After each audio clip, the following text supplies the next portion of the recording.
Tome a sua dose de Engove, tá? Tome o seu Engove, que agora tem vídeo lá do... Como é que é o nome desse cara? É Palhaçote? Como é que é? É alguma coisa assim, Sote, né? É alguma coisa Sote, né? Eu esqueci, tá? Irrelevante, mas vamos lá. Tome o seu Engove e vem comigo. Era para ter sido adiado esse evento, né? Do jeito... Sorte, cara. Caralho. Era para adiar o evento. Era para adiar o evento. Chuva, essa época de chuva em Brasília. Vamos adiar tudo aqui em Brasília. Voltou às aulas hoje, tá? Chuva tremenda. Vai ter que adiar tudo, né? Porque, tem que adiar. Isso incomodou demais. Né? Do jeito que estava a chuva, no final da manhã, aqui em Brasília, com raios, muito raios, assim, em toda a capital a gente sentia raios, oscilações até de energia, né? Tudo. Então era um momento muito perigoso. E raio aqui em Brasília é algo extremamente, em qualquer lugar do mundo, mas Brasília tem uma incidência muito grande. Então, nesses momentos, toda orientação que se tem, inclusive da Defesa Civil, é ficar abrigado. Então, as lideranças do evento, especialmente o deputado Nicolas, deveria ter suspendido o evento para dar segurança aos líderes. Como é que você suspende o evento? Ele ia ficar sentado na estrada? Ali, quando chegar, sei lá, Lusiânia, ele senta e fica lá na estrada esperando um dia de sol? Não faz nem nenhum sentido, né? Totalmente distante da realidade, né? Como é que você faz para suspender o evento? Para todo mundo, fica todo mundo parado, resolve alguma coisa? Não, um evento natural, imprevisível, tanto que só aconteceu no caminho de 300 quilômetros quase, caiu um raio num único local onde estava o pessoal lá. Mas percebam, eu vou comentar depois dessa fala, que existe uma construção de uma narrativa perigosíssima. Presta atenção aí no Corote. Liderados, aquelas pessoas, que eram uma quantidade significativa de pessoas que estavam ali para participar do evento. Né? Não existe evento dar de segurança rock. a essas pessoas. A questão principal é segurança. Você já tinha tido relatos do perigo agora virou que meteorologista. Era fazer essa viagem a pé com muitas pessoas, 240 quilômetros de Minas Gerais para Aracatu, aqui para Brasília. Por quê? Porque em rodovia federal, carros passam em alta velocidade. Então você tem uma série de questões em relação à segurança. Faz parte do sacrifício. A Polícia Rodoviária Federal tinha sinalizado com essa preocupação. Mas aconteceu, vieram até aqui, mas hoje foi um dia, mas muita chuva. Então, mas morreu alguém afogado? Ter esse tipo, isso serve de alerta, eu diria, não só para esse evento, mas para todos os eventos políticos ou musicais, mas nesse caso é um evento político. Então você tem que ter essa responsabilidade de ter um cancelamento, um adiamento, quando tem algo desse tipo. Como que vai fazer? Essa é a primeira questão que se coloca. A segunda questão é que já tinha havido uma determinação de locais que estavam proibidos, especialmente a Papuda. Mas não foi ninguém para Papuda? Preso na Papudinha, que fica ali no complexo da Papuda. Mas não foi ninguém na Papuda? O ex-presidente Jair Bolsonaro. Não tinha nada na Papuda. Porque tinha um grupo que achava que podia chegar até lá, é a área de segurança. Puta, a gente tá falando de segurança, esoterismo agora, esoterismo. Então agora. Não dava para fazer manifestação. Tinha gente com intenção de ir para Papuda. Não teve ninguém. Né? É inseguro para quem está fora e inseguro para quem está dentro. Né? Isso pode criar um ambiente em área de segurança instável. Outra questão, houve, mesmo com a proibição que não iria para a Praça dos Três Poderes, esse não, o roteiro realmente não foi, era uma manifestação pacífica, importante dizer isso, os organizadores ressaltavam isso, inclusive... Sempre foi. A ex-primeira-dama Michele Bolsonaro voltou a falar isso na manhã de hoje, mas estava o acesso à esplanada dos ministérios, você tinha uma segurança reforçada, inclusive no Palácio do Planalto. Por quê? Porque você tem na memória recente do país, o 8 de Vai janeiro, começar, que foi a tentativa de golpe de Estado. Esse que pariu, cara. Liderado pelo deputado Nicolas Ferreira, ele tem o objetivo de chamar que o finalzinho, atenção, principalmente porque Bolsonaro está preso, pela liberdade dele. Muita gente quer domiciliar do ex-presidente Jair Bolsonaro, inclusive a família do ex-presidente Jair Bolsonaro. Calma, o finalzinho está chegando. Tendo a adesão de outros parlamentares ao longo do trajeto. Então, você teve a presença de alguns deputados, o senador Puta, que Magno análise Malta. brilhante, então, você né? teve, de fato, uma mobilização para chamar a atenção da sociedade em relação a isso, com críticas fortes ao Supremo Tribunal Federal. Era esse o objetivo da manifestação. Isso mostra que estamos na democracia. Então... Caralho. Porra, cara, olha só, não tem jeito, cara. Não tem como o cara fazer isso conscientemente, cara. Não tem como fazer isso conscientemente. Você pode fazer uma manifestação em frente ao Congresso Nacional? Não, tá tudo fechado, tá tudo trancado. Não pode até lá, não. Aí o que você faz? Você faz longe pra caralho, porque agora a região ali da Esplanada dos Ministérios é da esquerda. A região ali é toda da esquerda. Então tem lepra. A região tem lepra. A gente não quer ir pra lá. Se for pra lá, a gente vai cagar e mijar naquela porra. Não quer aquela porra de jeito nenhum. Mas ele fala, como eles estão protestando, então vivemos numa democracia. Então, por exemplo, eu vejo, volta e meia tem protesto em Cuba, não vamos falar daqui a pouco em Cuba. Cuba tá com um apagão, tá? Tem protestos em Cuba. Então, Cuba é uma democracia, que o pessoal tá podendo protestar, vai todo mundo preso depois. Agora já confirmaram, o Irã matou 35 mil manifestantes. Então é uma democracia, o pessoal pode protestar. É permitido protestar, depois você morre, mas é permitido, né? Aqui a gente pode protestar longe do poder, não incomodar ninguém lá longe, porque se estiver perto do poder, eles inventam toda uma história de golpe para prender todo mundo. Então, o conceito de democracia dele é a liberdade para você fazer uma manifestação política, é a democracia. Lembrando, mais uma vez, que democracia é quando o povo manda no poder. E não é democracia quando o poder manda no povo. É simples assim. Conceito de democracia. Esqueça 2 milhões de livros que foram escritos, todo mundo que já falou, é só essa frase. Quando o povo manda no poder, é uma democratos. Poder do povo. Quando o poder manda no povo, é qualquer outra merda, tá? Então, pra ele, democracia é você poder protestar. Porra, a minha filha protesta direto aqui em casa das coisas que eu não deixo ela fazer. Então, a gente vive uma democracia. Vou falar isso pra ela.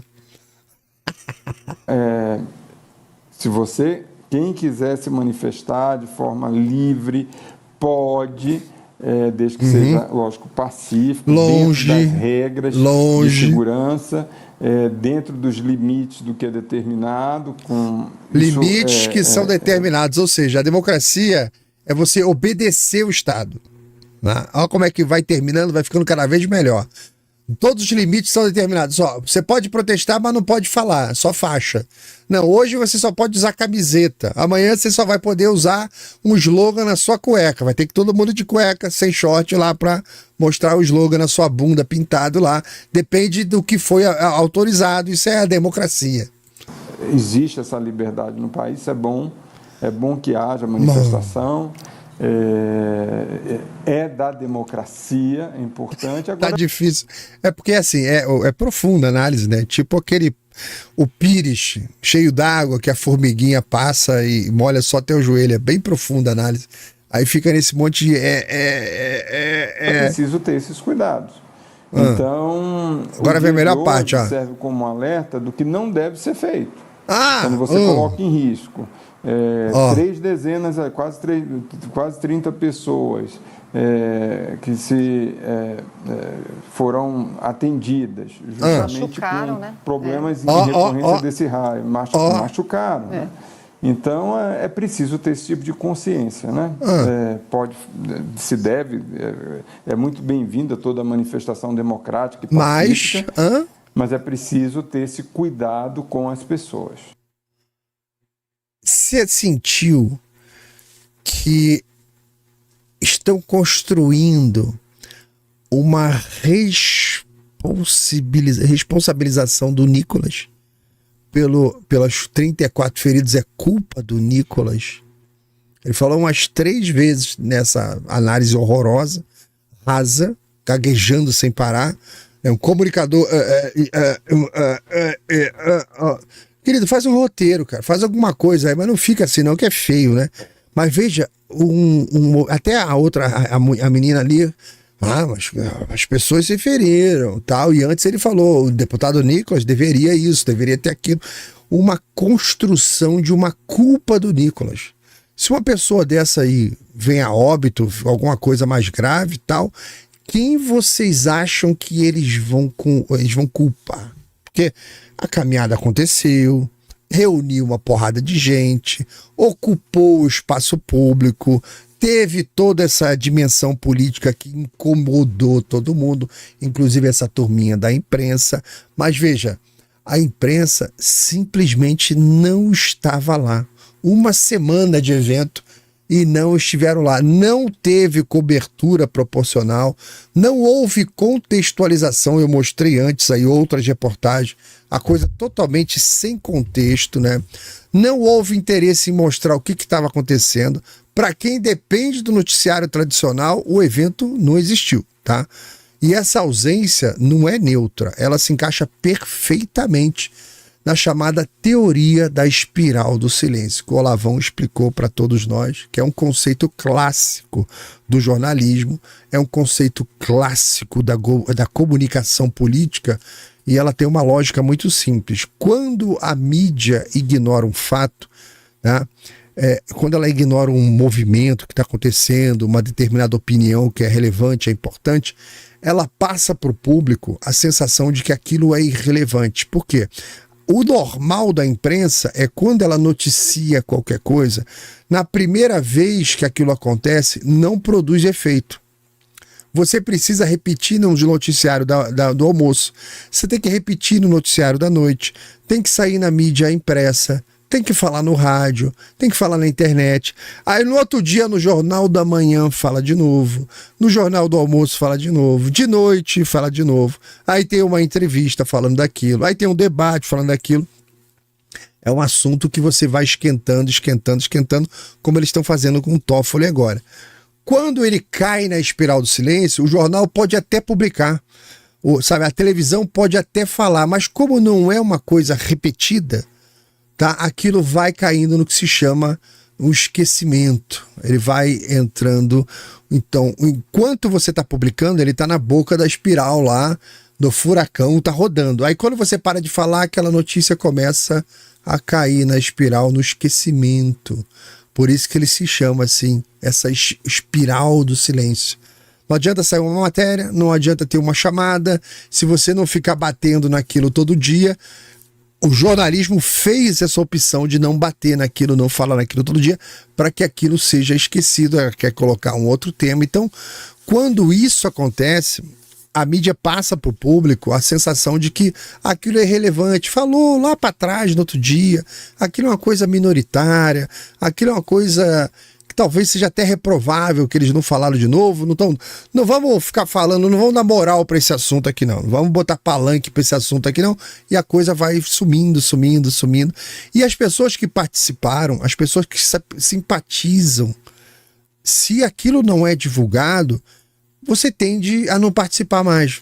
É o que acontece. Se você faz uma reunião aí na sua cidade, você vai lá na praça, faz leva a bandeira, camisa, canta lá, fala com todo mundo.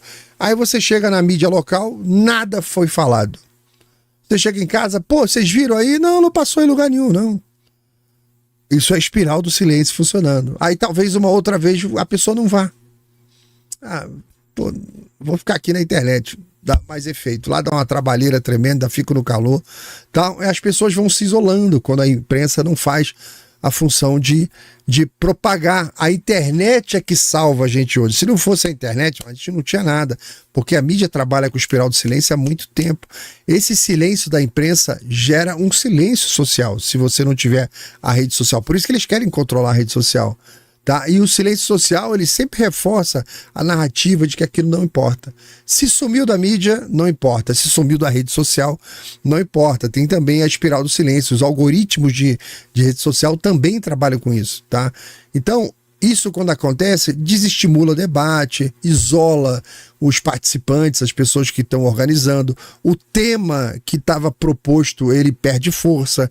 Então, por isso é que a imprensa não noticiou a caminhada, mas noticiou o raio, o episódio do raio. Quando a imprensa aparece, não para explicar o contexto de tudo ali, né? Nem para reconhecer que havia uma mobilização política gigantesca em curso, mas ela aparece para enquadrar o episódio como uma falha grave de liderança do deputado Nicolas. Como falou o Gerson Corotti aí, lá do Globo News, né, isso ficou muito claro, cara. Ele afirmou várias vezes que aquilo deveria ter sido evitado pelas lideranças do evento, e ele fala, especialmente o deputado Nicolas. Isso é uma construção de culpa, tá? Veja, ele falou, deveria ter suspendido ali a caminhada, deveria ter parado, deveria ter aditado. Isso é construção de culpa.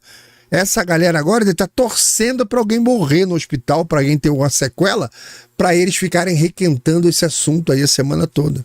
Tá? Então veja como é até previsível, cara, um acidente natural se torna de repente o acidente natural vira algo evitável. Mas como? Mas como que é algo evitável? Se alguém tem um infarto no meio da passeata lá, fala, poderia ter sido evitado. Se o Nicolas não tivesse convocado aí, olha, o cara lá tá com a unha encravada agora, culpa do Nicolas.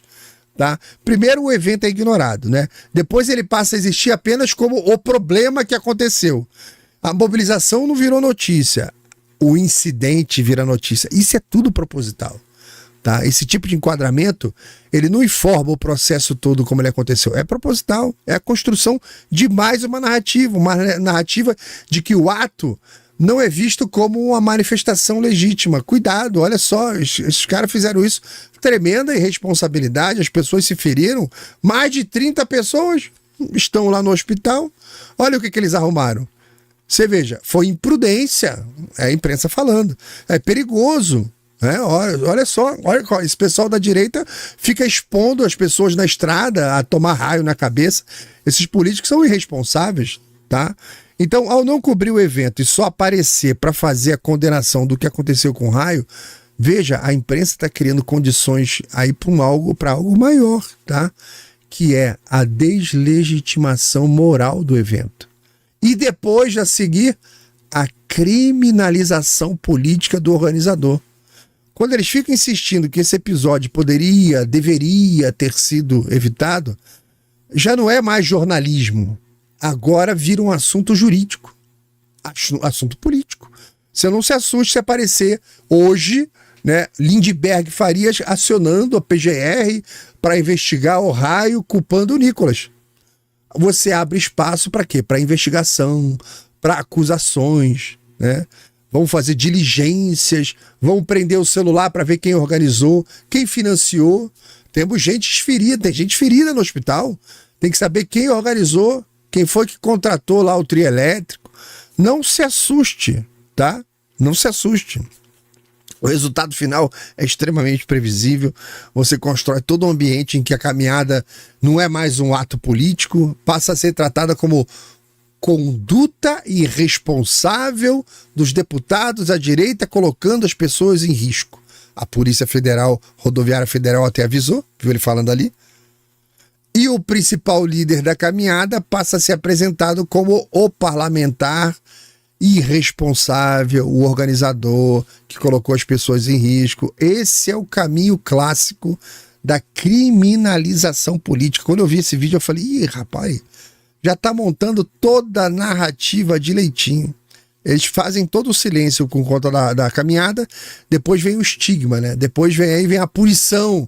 Não é exagero dizer que esse tipo de cobertura prepara o terreno para responsabilizar o Nicolas Ferreira, quem sabe até avançar para algo ainda mais grave, questionando os seus direitos políticos. Ele não pode, ele é irresponsável, botou 40 pessoas no hospital, ele, politicamente falando, ele é um responsável.